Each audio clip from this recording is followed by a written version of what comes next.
The purpose of this lecture is to review how to add and subtract fractions. The one thing that you need to remember when you add and subtract fractions is that the denominator of the fraction must be the same for each fraction before you add or subtract. Okay, so I'm just going to write this out so you can see it. The denominator of the fraction must be the same before you add or subtract the fractions. I'll be using your packet, page 28, problems 1, 9, and 23 to talk about these different examples, and I want you to do them with me. Okay, so in problem number 1, we see that we're subtracting 7/8 minus 5/8. And lucky for us, the denominator, 8, is the same for both fractions. So all we have to do to solve this problem is simply subtract. So 7 minus 5 is 2, and 8's the same. And then since 2 and 8 can be reduced further by being divided by 2, this fraction simplifies to 1/4. And that's my final answer. Let's take a look at number 9. In number 9, we notice that we're adding 1/4 by negative 11/7. And unfortunately, we can't figure this problem out until we make sure that the denominators are the same. So we know that the least common multiple, the smallest number that has 4 and 7 as a factor, is 28. So I want to change 1/4 to a fraction with 28 on the bottom. And I want to do the same thing with negative 11/7.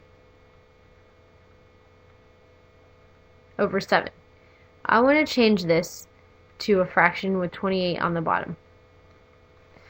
So to do that, I need to do some multiplication. 4 times 7 gives me 28. And since I multiply the fraction on the bottom, to be fair, to be equal, I have to multiply it on the top as well. So 1 times 7 is 7. So 1/4 is equal to 7/28. It's the same thing with the fraction negative 11/7. To get from 7 to 28, you have to multiply it by 4. And you get 7 times 4 is 28, and you have to do the same thing on the top. So negative 11 times 4 is negative 44. So now, since both denominators are 28 and 28, we can now finish this problem off. So we have 7/28 plus negative 44/28. And since we have a positive and a negative number, we're going to subtract. So 44 minus 7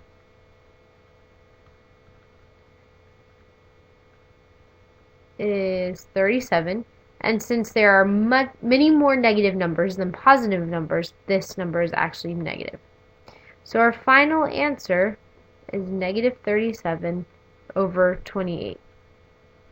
And since 37 is a prime number, we can't simplify it any further. The fraction remains as it is. And our answer is negative 37/28. Alright, so now go to problem number 23. And in this case, we see that we have mixed fractions. We have some whole numbers and we have some fractions. The way I do this problem is I change the mixed fraction to an improper fraction. So I just, change this whole thing to a fraction, and then I do the problem.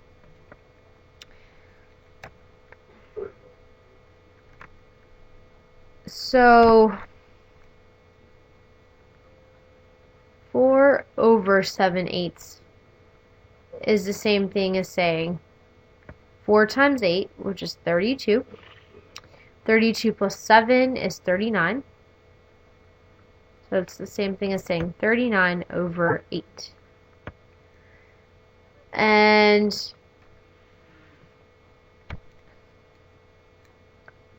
-3, 5 over 7, is the same thing as saying 3 times 7, which is 21. 21 plus 5 is 26.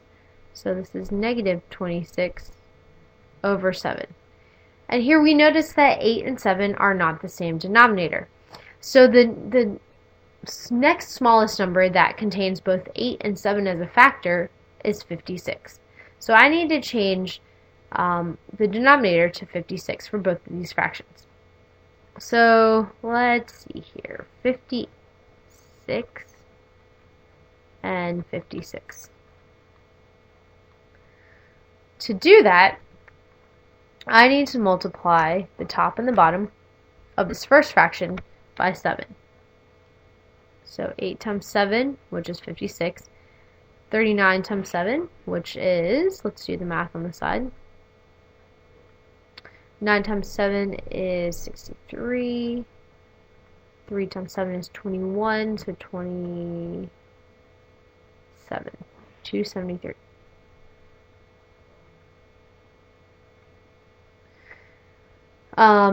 To change -26 over 7 with the denominator 56, we have to multiply by 8. We have to multiply both the top and the bottom by 8.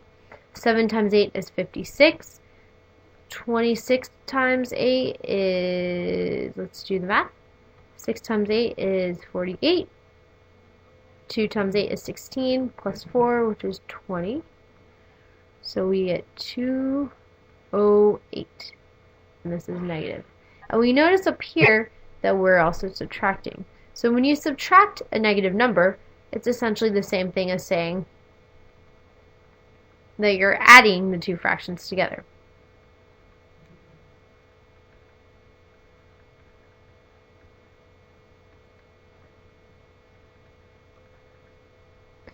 So now that we have a common denominator, we can add on the top.